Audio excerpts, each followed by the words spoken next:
Gen Z is cooked. That's a sentiment you've probably heard before, and you might have even uttered yourself. Some people say Gen Z is the unluckiest generation yet.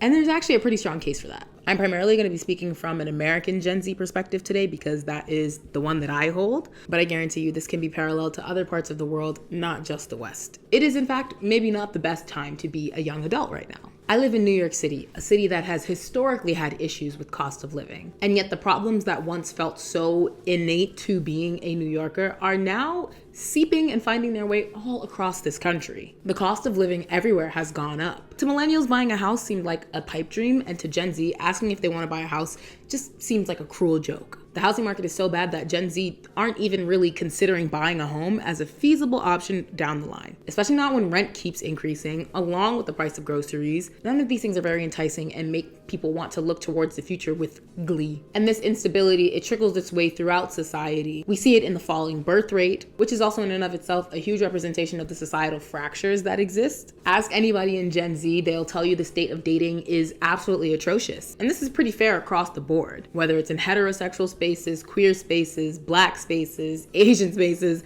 Everyone is having a hard time dating right now. Hear me out. I think emotionally available daters are having the hardest time dating in modern dating in 2026. So for context, I'm a doctoral candidate. I research emotions, and a lot of my research focuses on the emotional experiences of women. So just combined with what I've heard in studies that I've done on, I focus on teacher burnout, emotional labor, but combined with that, in relation to just conversations I've had and conversations I had with a best friend of mine recently, I started to think through this. So this is what I'm thinking. That affectively or emotionally available people are having the hardest time because in dating, we've just become so rewired to expect people to be capricious and to expect uncertainty. We're so used to rostering and churn. We're so used to going on a few dates with someone, that person falls off the roster, we add someone on. And so I think that when we have an emotionally available dater who knows what they want, they're giving clear communication, boundaries, consistency, follow through, intentionality. And I think that can be conflated with pressure. And you can actually make a pretty big killing out of telling people you know you have the secret. You know how to date. You can also look at the content that goes viral. There's always some new trend about dating faux pas or some hypothetical relationship scenario that everyone needs to be up in arms about. And that mismatch that exists when people are looking for relationships and love and not finding it, that in and of itself is a result of growing inequality within this country and around the world. And as these inequalities grow, as the wealth gap continues to increase and people see their material conditions decline,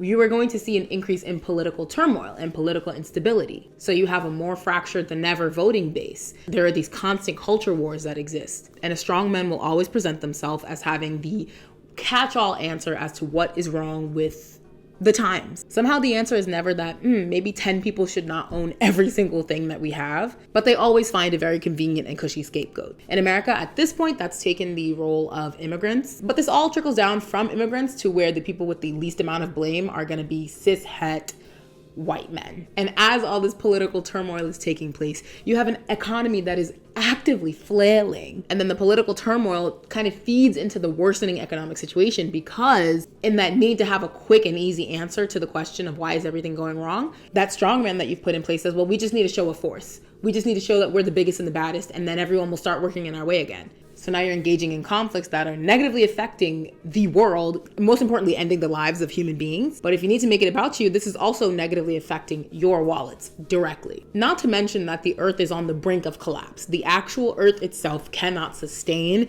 the damage and strain we're putting on it. And this is a well-known fact. And yet somehow the people who are most responsible for this are doing less than nothing to stop it. They're actually making it worse because they're actually all going to die before they can ever see the impacts of their decisions. And so then you take all of this and you add on top of it that for a lot of Gen Z like myself who've recently finished college, we are entering into a job market that has been perfectly primed to not prioritize us. I didn't even really touch on the AI of it all, but the AI of it all. So you end up in this position where I myself, as a first-gen American, was told, hey, look, we came here so that all you guys, you can go to college, get a degree, get a job, work, and then retire. And then everybody's going to be living all happy, hunky-dory, and we've all succeeded with the American dream. And so I've really had to take an inventory of what this world looks like. And that reality, it no longer exists. It's not a path that is available for me at this time. And I mean, it's really only available if you are privileged enough to insulate yourself from the impacts of everything I just mentioned, which I am not. And so if you're measuring a generation's level of doneness based off of that metric of can you go to school and use that degree to get a job, then yeah, I'd say Gen Z is pretty cooked. But I would also implore you to look a little bit further than that. These jobs that have been so heavily touted as the creme de la creme, and they're the best thing that you can do because they're not manually taxing. So as a society, we really respect it. It's the right kind of labor, and they're high paying.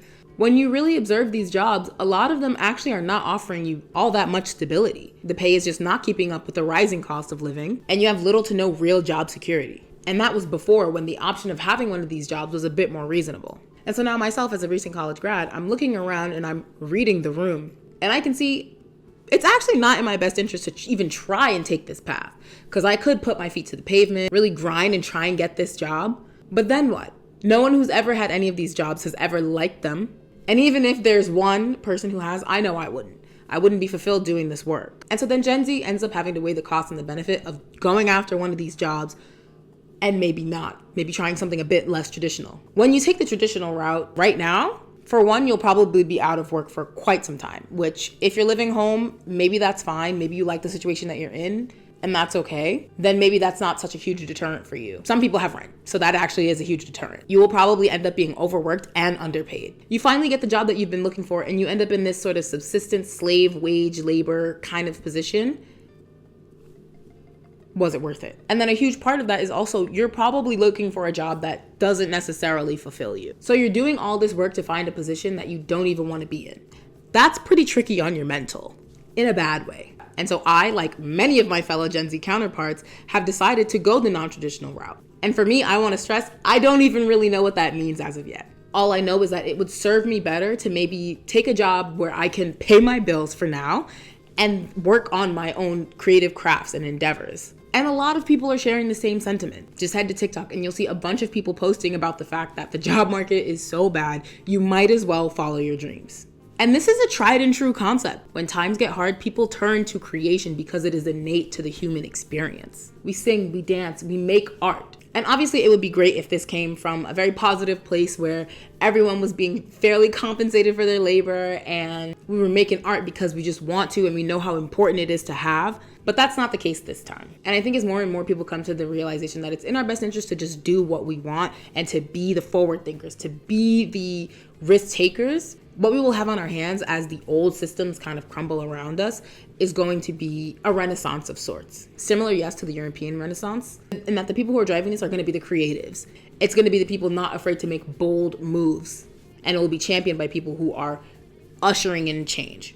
But I would say look even more towards the Harlem Renaissance. For all the great things that the European Renaissance brought about, it also took a very long time. It was a centuries-long effort of slow and gradual change. And a lot of that is due to the technological capabilities of the time.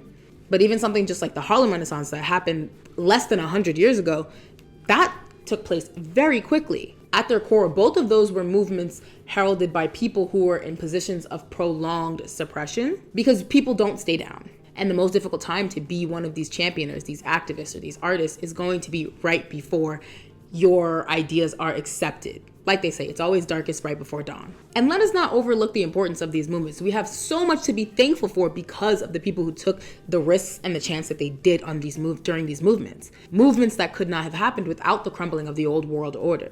The Harlem Renaissance could have never happened if the African Americans who moved from the South to the North believed that they were fundamentally inferior to their white counterparts. They looked around and they said, hey, we are in this new space. We're going to reinvent ourselves. And we're going to get what we've been asking for.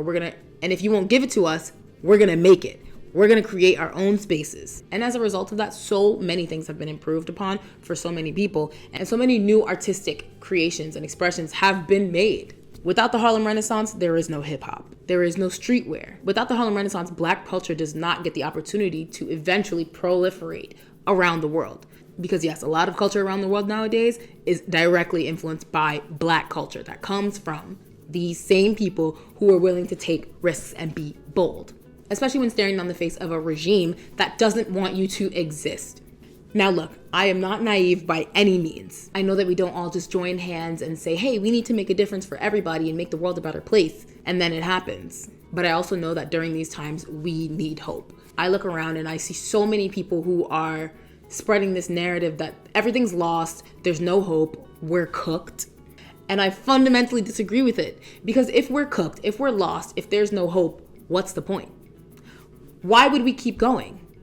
And that exact narrative is what the powers that be want you to proliferate. That's why they'll allow these messages to go ahead. Because if you're not at your core and at the end of the day pushing hope and the belief that something new, something better can come and will come if we work together for it, you are an op to the movement. You are an op to the Renaissance. You are the Catholic Church. And I refuse to be the Catholic Church. Hope is any populace's strongest weapon, and it's the only one they have that cannot be quelled or crushed by any weapon of any kind. It only dies if you believe you and your circumstances are tainted beyond reproach or cooked. So no, I don't think Gen Z is cooked. Are we in a tough spot? Yes. Are difficult days ahead? Yes. But nature is all about balance. You don't get rainbows without the rain. Your time with the sun needs to be balanced out by your time with the dark. So I implore you to look at the world around you with different lenses if those lenses have been yours. See how you can have a direct and positive impact on a future that can be brighter. Volunteer at a soup kitchen or a garden in your neighborhood. Do something that challenges you mentally, emotionally, physically every week. Create something new. We are all artists. You do not need to have a BFA to be considered an artist. Put some pen to paper, do whatever you need to do. Make something. Just make sure you go out and be a force of light. A new day is coming. And don't you think it should be a brighter one?